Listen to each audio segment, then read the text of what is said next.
esta es la época de la Navidad que a mí más me gusta, pero todos tenemos una interpretación de la Navidad o un significado. Yo me acuerdo cuando estaba así como Luca o como Maite o cualquiera de estos niños, cuando llegaba la Navidad allá en Colombia, nosotros nos teníamos que acostar el 24 antes de las 12 de la noche, porque a las 12 llegaba el niño Dios. Me acuerdo que hacíamos un pesebre en casa y no había muñequito de niño Dios. El pesebre, la cunita estaba vacía.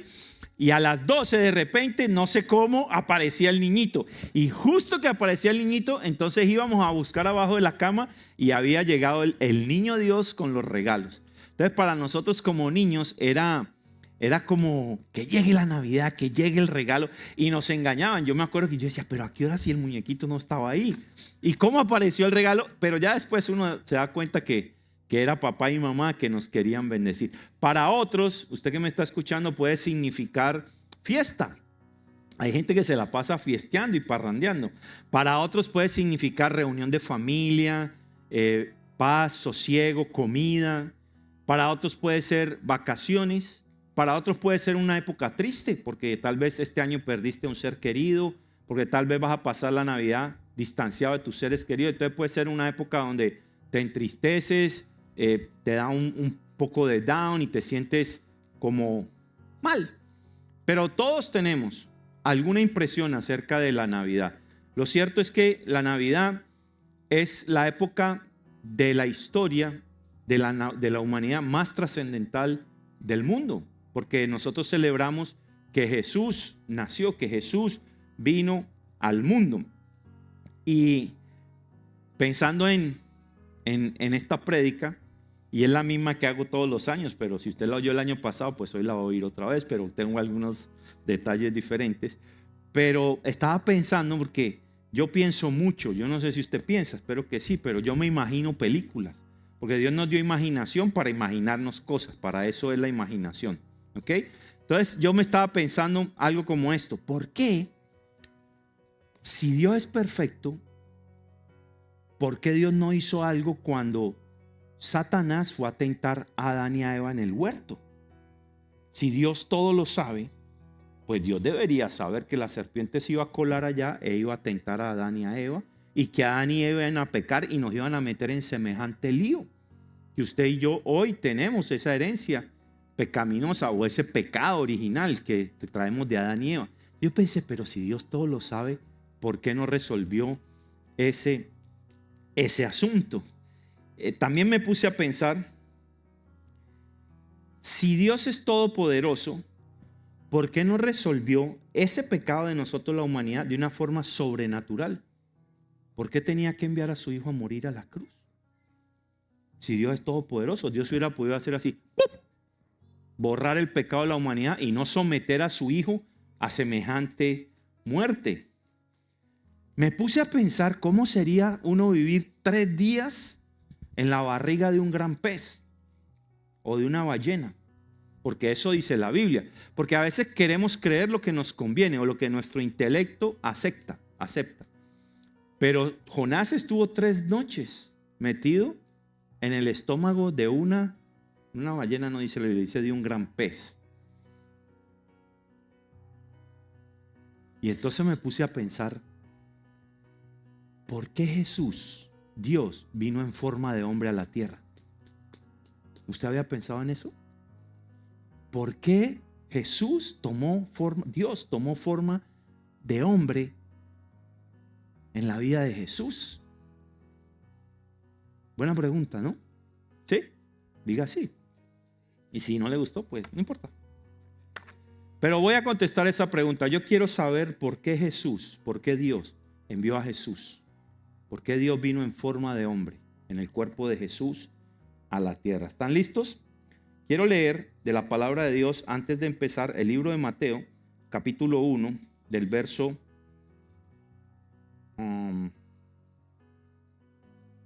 18 en adelante. Y si quiere ponerse de pie conmigo y me acompaña, leemos juntos este pasaje que dice así. Libro de Mateo, capítulo 1, verso 18. Dice: el nacimiento de Jesucristo fue así. Su madre María estaba comprometida para casarse con José, pero antes de unirse a él resultó que estaba embarazada por el poder del Espíritu Santo. Como José, su esposo, era un hombre justo y no quería exponerla a vergüenza pública, decidió romper en secreto el compromiso.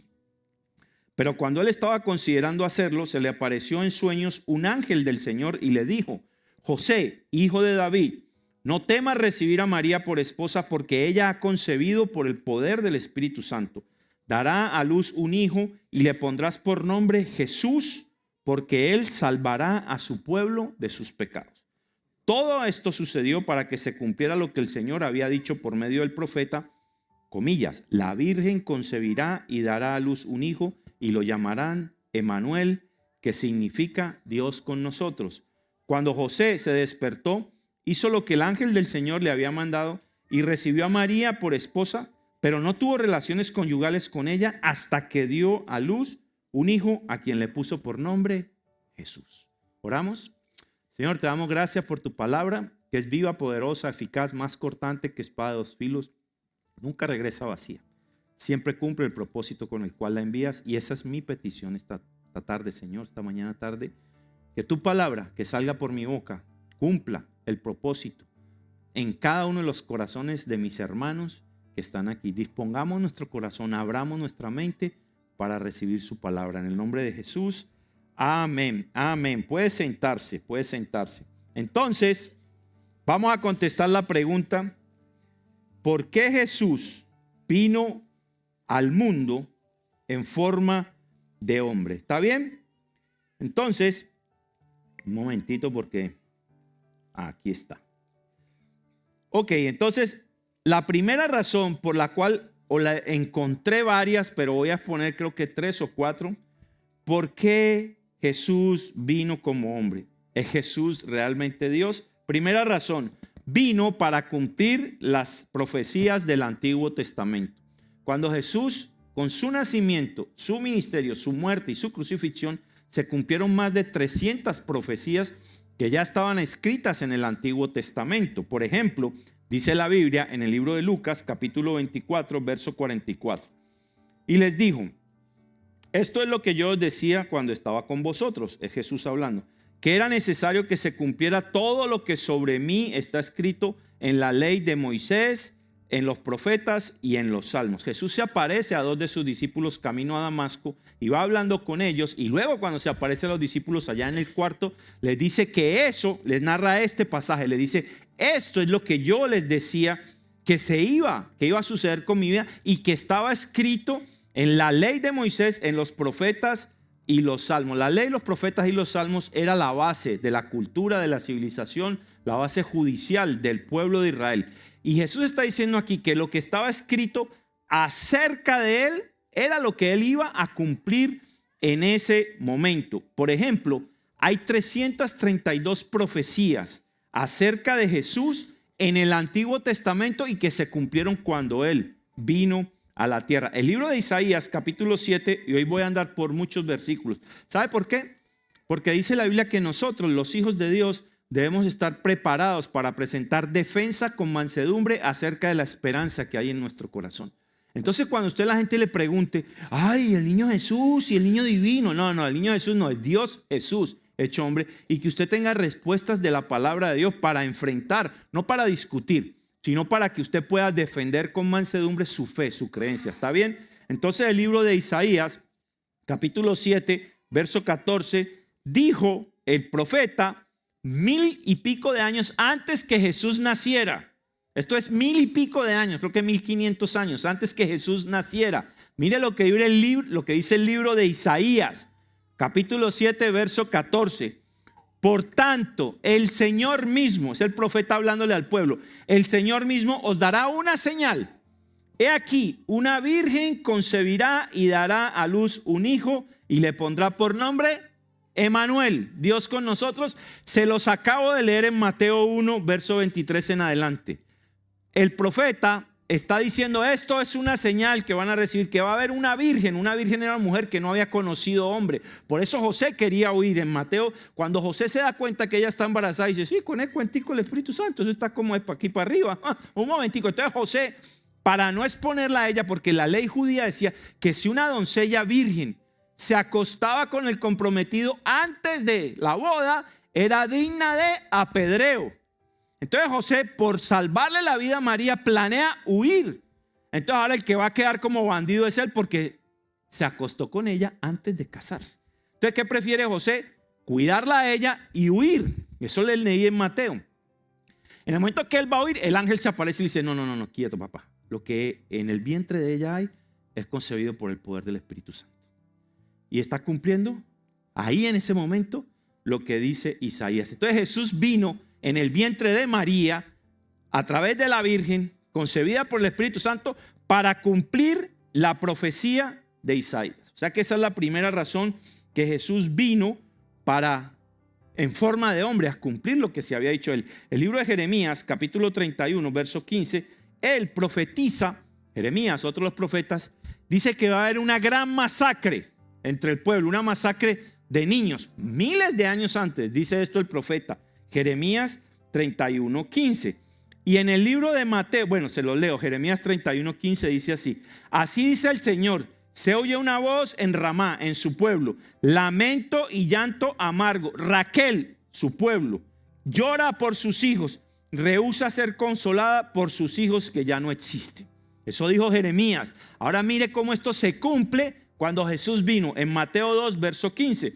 Entonces Herodes, el faraón de aquel tiempo, al verse burlado por los magos, se enfureció en gran manera y mandó a matar todos los niños que había en Belén y en todos sus alrededores de 2 años para abajo, según el tiempo en que había averiguado de los magos. Entonces se cumplió lo que fue dicho por medio del profeta Jeremías cuando dijo: se oyó una voz en Ramá, llanto y gran lamentación. Raquel llora a sus hijos porque no quiso ser consolada, porque ya no existe. Jesús vino como hombre para que esto se cumpliera. Entonces dice, ay, ese Herodes sí era malo. No, Herodes estaba siendo un instrumento de Dios para cumplir una profecía que él había dado en el Antiguo Testamento. ¿Ok? ¿Quieren otra? ¿O esas dos son suficientes? Porque me puedo ir por las 332 y salimos de aquí como el año entrante. Esta profecía dice que Jesús nacería en Belén. Belén es como algún pueblito de allá. ¿Qué tan grande es Cabimas? ¿Sale en el mapa o no? Ah, perdón, digo, es que yo soy el alcalde de Cabimas aquí en Tausanjí, pero no he ido allá. Pero Belén casi que ni salía en el mapa. Era tan chiquito que no salía en el mapa. Nadie conocía el pueblito. Y dice así Miqueas, otro de los profetas, capítulo 5, verso 2. Pero tú, Belén Éfrata, refiriéndose a la ciudad, de ti saldrá el que será Señor en Israel. Miles de años antes. Entonces Juan, capítulo 14, verso 8. Una pregunta. ¿Dónde nació Jesús? ¿Pero por qué nació en Belén? Si usted lee la historia, se da cuenta que José y María no iban para Belén. José y María iban para otro lado y les tocó hacer una pausa en Belén por causa del censo. Y ahí fue que parió. Entonces dice, ay, tan de mala José que se le varó el burro, iba con María para otro lado, pero tocó hacer una paradita de emergencia en Belén.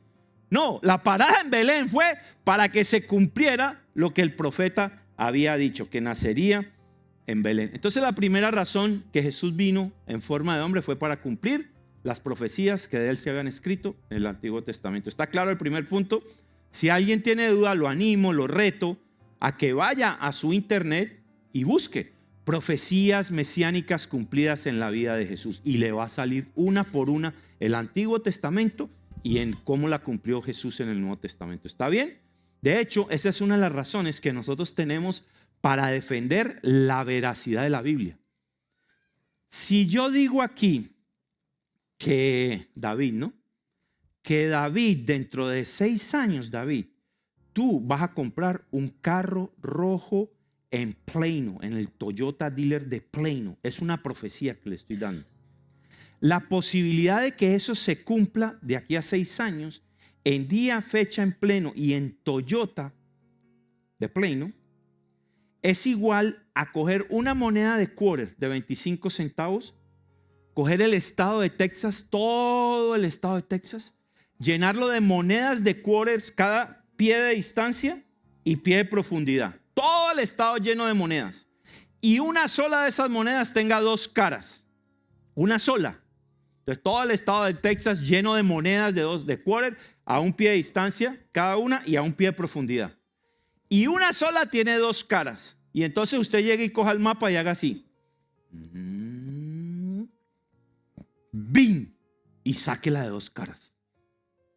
Esa posibilidad, estadística o matemáticamente hablando, es igual a que se cumpla lo que yo le acabo de decir. No vas a tener carro, men, sorry. Por lo menos no en 6 años ni en pleino. Pero de Jesús se dijo, de una virgen en Belén, serás crucificado, morirás por tu pueblo, te llamarás Emmanuel, Dios con nosotros. ¿Cómo se llamó? Emmanuel, Dios con nosotros. Dígame si eso no es poderoso en la Biblia. ¿De qué profecías de Nostradamus, ni Walter Mercado, ni todos los brujos? No, la Biblia es la palabra profética por excelencia. Entonces la primera razón es esa. La segunda razón que Jesús vino en forma de hombre es para mostrarnos al Padre. Dice la Biblia en el libro de Juan, capítulo 14, verso 8.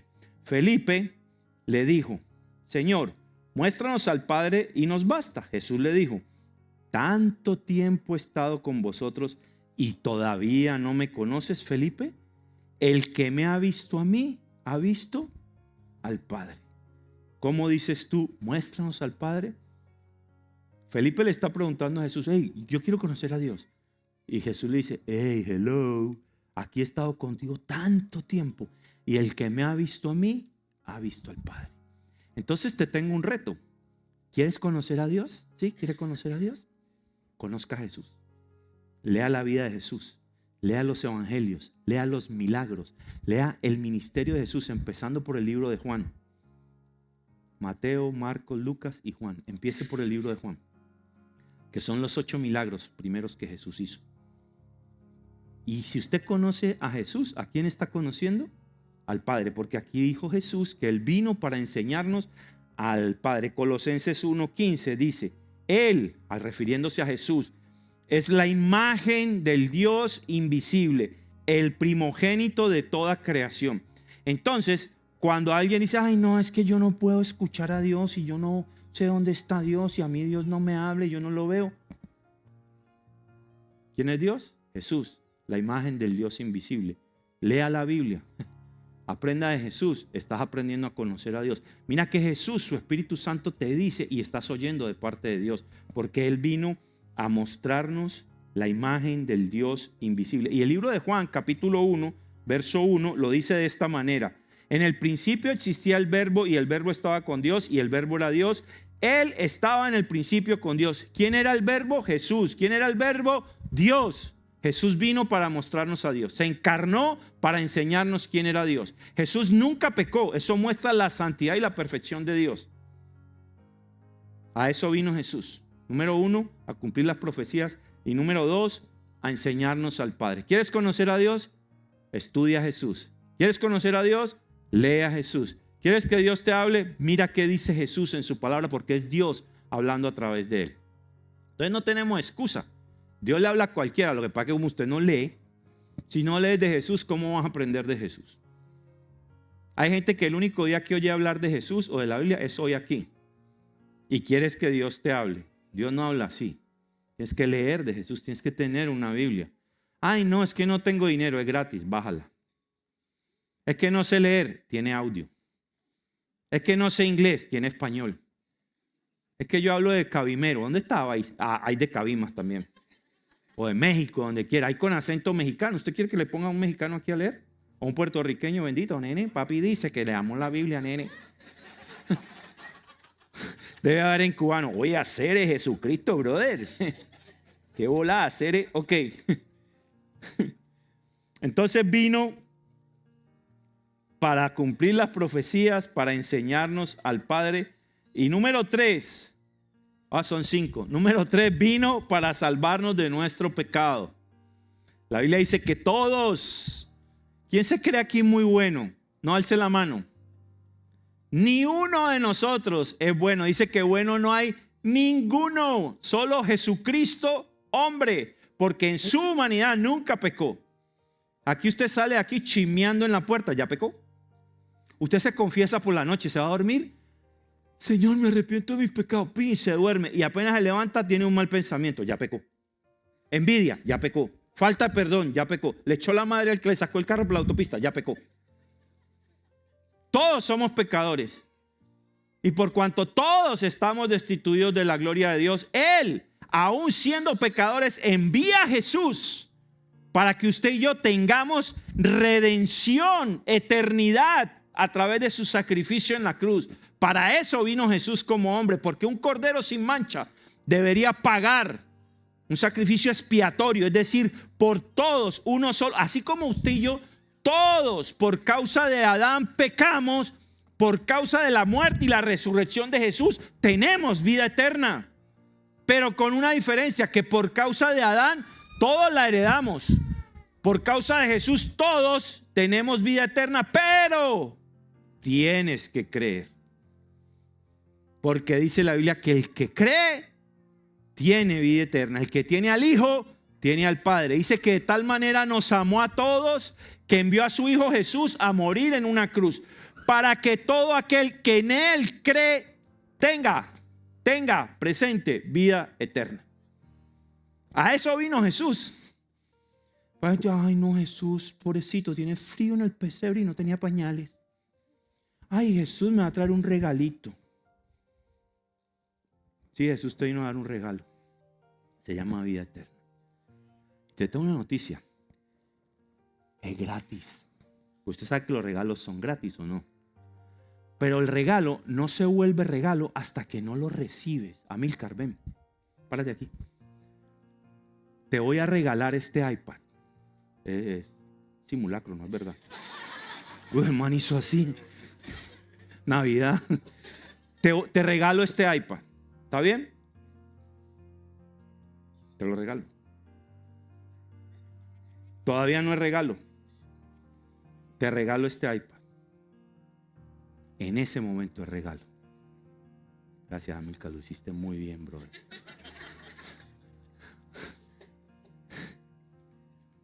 La vida eterna es un regalo, pero se vuelve regalo y realidad para ti cuando lo recibes, cuando crees en tu corazón que Jesús murió y resucitó y que pagó por tu pecado y por el mío. Lo recibes en tu corazón, lo crees y lo confiesas con tu boca. No es saber que Jesús nació. Mire, en Navidad, el 31 de diciembre, el calendario cambia de año, ¿sí o no?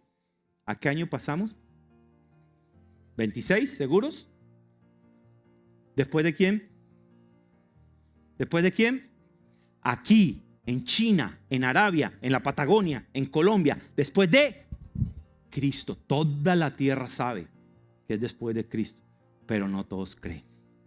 Hay una gran diferencia. Tienes que recibir el regalo de vida eterna. Entonces Jesús vino para darnos, para salvarnos de nuestro pecado.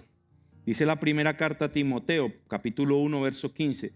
Palabra fiel y digna de ser aceptada por todos. Cristo Jesús vino al mundo para salvar a los pecadores, entre los cuales yo soy el primero, dice Pablo. Y era el apóstol Pablo que escribió más de la mitad de los libros del Nuevo Testamento. Y habrá algunos de ustedes que dicen, no, yo soy bueno. Pues Pablo, el apóstol Pablo, dice que entre los pecadores él era el primero.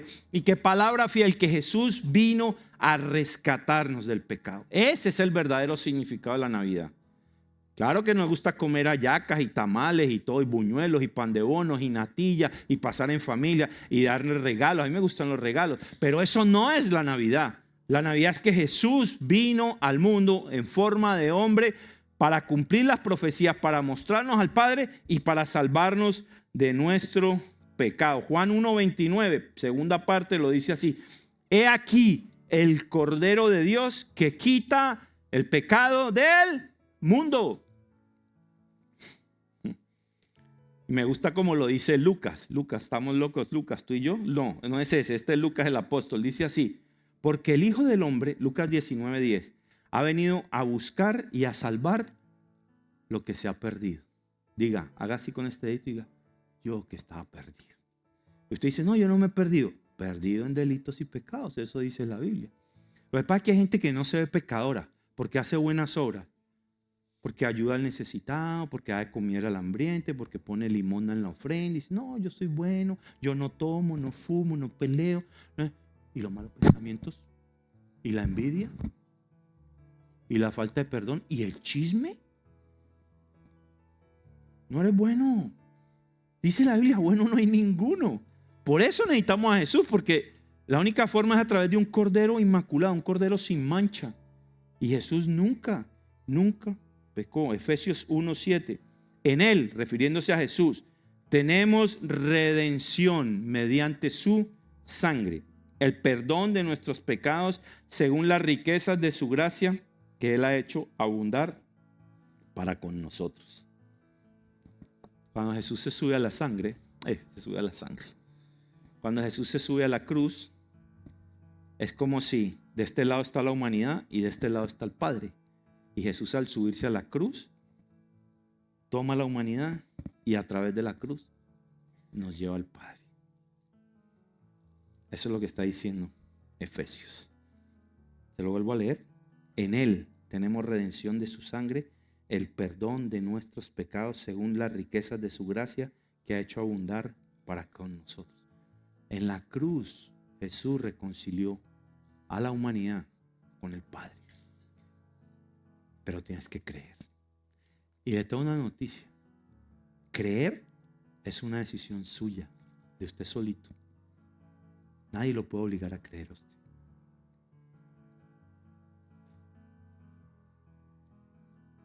¿Sabe qué pasa? Que estamos en un mundo intelectual, humanista, donde todo tiene que tener una explicación para creerlo. Si no, no creemos.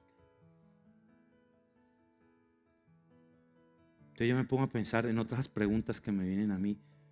¿Cómo hizo Dios para hacer de un muñequito de barro darle vida?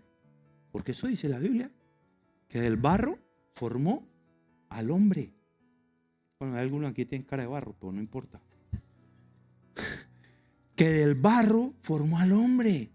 Y entonces la ciencia diría hoy, pruebe eso, coja un poco de barro a ver si usted es capaz de armar un hombre. Y si no lo prueba, no lo creo. No se puede. Cómo Dios con la palabra creó las estrellas, creó el sol, la luna. ¿Cómo? Porque no se trata de darle explicación intelectual a su palabra, se trata de creerla. Y creer es por fe. Creer es por fe. ¿Cuántas mamás hay aquí? Voy a hacer una pregunta para que vean el amor que Dios tiene por usted y por mí. ¿Alguna de las mamás que levantó su mano entregaría a su hijo? ¿Lo regalaría? ¿Lo crucificaría por ayudar a otro? Sean honestas. Ninguna. Ninguna. Ni yo tampoco. ¿Estás loco? Pero Dios nos amó tanto que cogió a su hijo. Literalmente lo clavó en la cruz. Por amor a ti y por amor a mí. Eso sí es amor. Eso es amor. Cuarta razón por la que Jesús vino como hombre. Voy a hacer una pregunta antes de explicar la cuarta. ¿Alguien ha estado en dificultad aquí alguna vez? Todos deben. ¿Usted nunca ha tenido una crisis, un día malo? ¿Un apagón de cerebro, esos que uno se escocota? ¿O esos días que uno no sabe qué hacer? ¿O alguna dificultad, sí o no? ¿Algún dolor, alguna pérdida, alguna tristeza? Todos vivimos en un mundo cruel. Todos han tenido eso, todos hemos experimentado momentos difíciles, ¿sí o no? Bueno, Jesús vino para compadecerse de ti y de mí en los momentos difíciles. ¿Y cómo lo sé? Porque eso dice la Biblia. Mire lo que dice. Porque no tenemos, Hebreos 4, versos 15 y 16 dice, porque no tenemos un sumo sacerdote que no pueda compadecerse de nuestras flaquezas, sino uno que ha sido probado en todo como nosotros, pero sin pecado. Por tanto, acerquémonos con confianza al trono de la gracia para que recibamos misericordia y hallemos gracia para la ayuda oportuna. Jesús, con el mismo consuelo que nos consuela a nosotros, nosotros podemos consolar a otros. Por ejemplo, mi esposa que acaba de salir del cáncer, ahora la gente la busca para que le cuente ella cómo ella pasó por ese proceso y cómo Dios la restauró. Porque ya ella pasó por esa dificultad y Dios la restauró. Ahora Dios la usa para que ella pueda consolar a otros con el mismo consuelo con que Jesús la consoló. Bueno, Jesús sufrió todas: insultos, agresiones, desprecios, amenazas. Lo bofetearon, le clavaron una corona en su cráneo. lo desnudaron, lo mataron injustamente. Todo dolor, toda angustia, toda traición, Él la experimentó. Y el libro de Hebreos nos está diciendo que Él, que experimentó todo eso, pero lo venció, tiene una palabra de consuelo para nosotros. Él vino a consolarnos. Como que cuando tengas un problema, ve al que ya los pasó todos, a Jesús. Y Él, por su palabra y por su Espíritu Santo, te va a guiar a cómo ser consolado a través de ese proceso difícil. Eso es una belleza. Eso es lo mejor que le puede pasar a uno, encontrar consuelo. ¿O no le pasa a usted cuando está desconsolado que necesita a alguien que lo escuche, que lo abrace, que lo entienda? ¿No? ¿Es así o no es así? Lo buscamos. Bueno, en Él tenemos consuelo porque Él fue probado en todas. Él las padeció todas. Y así todo, Él nunca pecó. Algunos de nosotros se nos queda corto el trabajo y ahí mismo empezamos a refunfuñar. Ay, yo que voy a la iglesia, Señor, ¿qué pasó? Jesús dice que nunca se desquitó. Nunca tomó revancha. Nunca pecó. Y pasó por todas. Por todas. Entonces vino, según Hebreos, a darnos consuelo. Porque no tenemos un sumo sacerdote que no pueda compadecerse de nuestras flaquezas, de nuestras debilidades, de nuestros dolores, sino uno que ha sido tentado en todo, como nosotros, pero sin pecado. Por tanto, escucha bien, acerquémonos, lo voy a personalizar, ¿vale? ¿Me permiten? Por tanto, acérquense con confianza al trono de la gracia, para que recibamos misericordia y hallemos gracia para la ayuda oportuna. Jesús vino a consolarnos. Eso le pasó esta mañana a mi esposa. Lo acaba de decir aquí. Ella estaba angustiada, estaba preocupada, estaba cranky. Este mordisco que tengo por aquí no fue intimidad, fue que estaba cranky. ¡Ya! Me quería morder. Ella dijo que estaba cranky y me quería morder. ¿No dijo eso ella aquí? Yo no estoy mintiendo. Líbreme el Señor de mentir desde el púlpito. Yo no tengo nada, yo estoy chicaneando, pero... ¿Por qué dije eso? Porque ella esta mañana, en medio de su desconsuelo, de su crisis de fe, de su cranky, de lo que ella dijo aquí, quedó grabado, ella encontró oportuno socorro, orando, leyendo su palabra, y Dios le entregó un pasaje de su palabra que trajo consuelo a su corazón. Eso es una belleza, poder buscar consuelo en la palabra de Dios, poder buscar consuelo en su Espíritu Santo, poder descansar en Él. Nuestro Dios es un Dios bueno, hermano. No es el Dios de las hallacas, el Dios de los buñuelos, ni de los tamales. Es el Dios de la cruz, el que ama y perdona, el que nos cuida, lleno de gracia y favor, tardo para la ira e imponente y extenso en misericordia. Ese es nuestro Dios, ese es nuestro Jesús. Eso es lo que celebramos en Navidad, que Jesús vino al mundo. Y por último, quinto, razón, hay más, pero voy a parar aquí. Vino a asegurarnos de la esperanza que tenemos en el cielo, dice el libro de Colosenses, capítulo 1, verso 27. Cristo en nosotros, esperanza de gloria. Por eso el mundo que no ha recibido a Cristo no tiene esperanza. ¿Sabe lo que es esperanza? No es la hermana de Gloria, no. Esta esperanza, digo, esperanza es una tía mía, no. Cristo en nosotros, esperanza de gloria. Es el Espíritu Santo en nosotros que nos garantiza que tenemos vida eterna. Entonces, el mundo que no ha recibido a Cristo no puede tener esta esperanza, porque no lo tienen a Él. ¿Cuál es la esperanza? Que si esta noche yo me acuesto y se me apaga el oxígeno, RIP, rest in peace, descanse en paz. QPD en inglés, en español, que en paz descanse. Si a mí se me acaba el oxígeno esta noche, no me importa, porque cuando abra los ojos estoy con Él. Eso es esperanza. Y el mundo no tiene esa esperanza. Por eso la gente que no tiene a Jesús le tiene miedo a la muerte, porque no saben para dónde van. Ay, qué miedo. Si me muero, ¿para dónde voy? Vas para el infierno y no tienes a Cristo.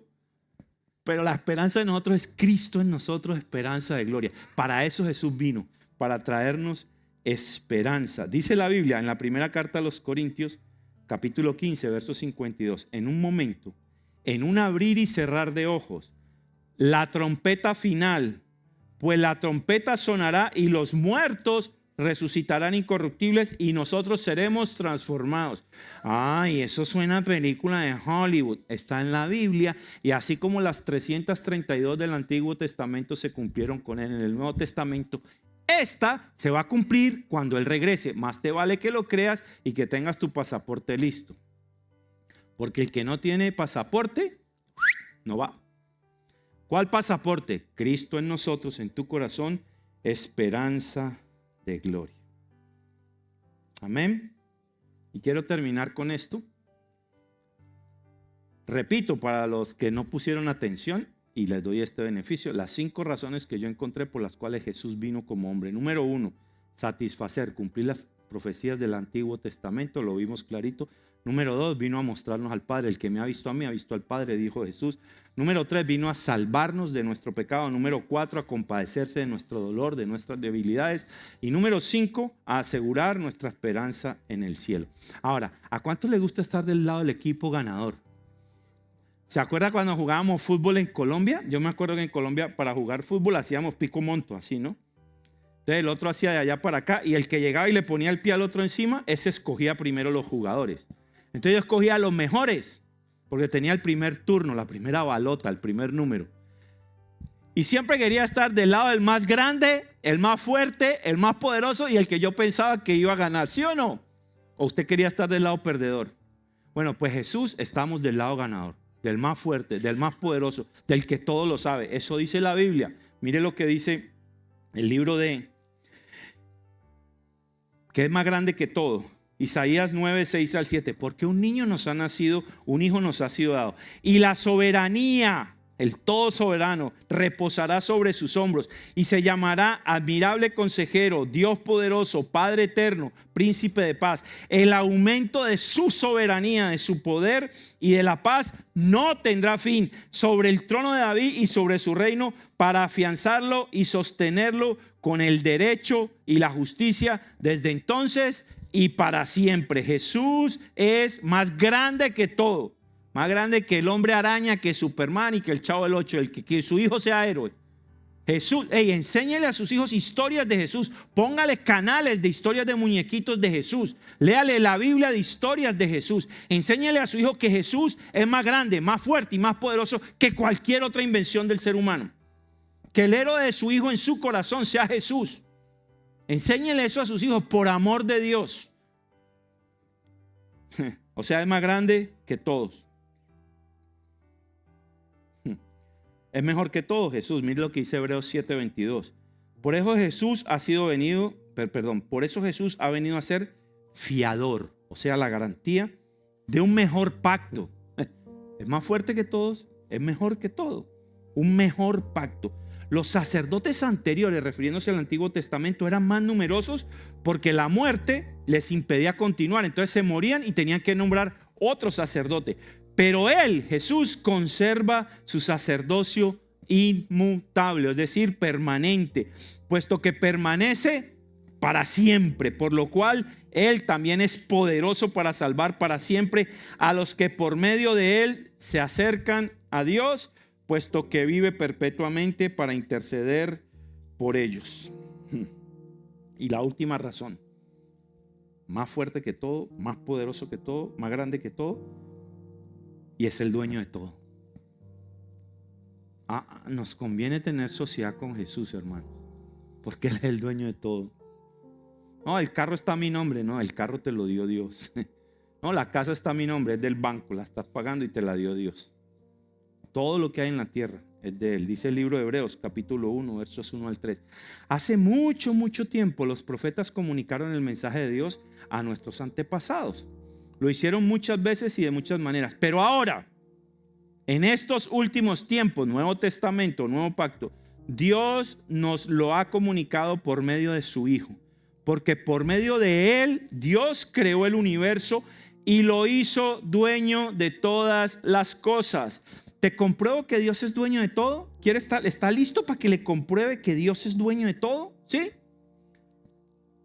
La chaqueta que tienes puesta ni te la llevas, ni siquiera es tuya. Ni los zapatos que compraste para Navidad. Nada te lleva, es decir, nada es tuyo. Todo, aun lo que tenemos puesto, es de Él. Verso 3, el Hijo de Dios nos muestra el poder y la grandeza de su Padre. El Hijo de Dios es igual en todo a su Padre y con su gran poder hace que el universo siga existiendo. El Hijo de Dios logró que Dios nos perdonara nuestros pecados y después subió al cielo para sentarse a la diestra, a la derecha del trono de su Padre. Es más grande que todo, es mejor que todo y es más fuerte y el dueño de todo. Jesús vino en forma de hombre para cumplir las profecías acerca de Él, para mostrarnos al Padre, para salvarnos de nuestro pecado, para compadecerse de nuestra debilidad y para asegurar nuestra esperanza en el cielo. Colorín colorado, yo he terminado.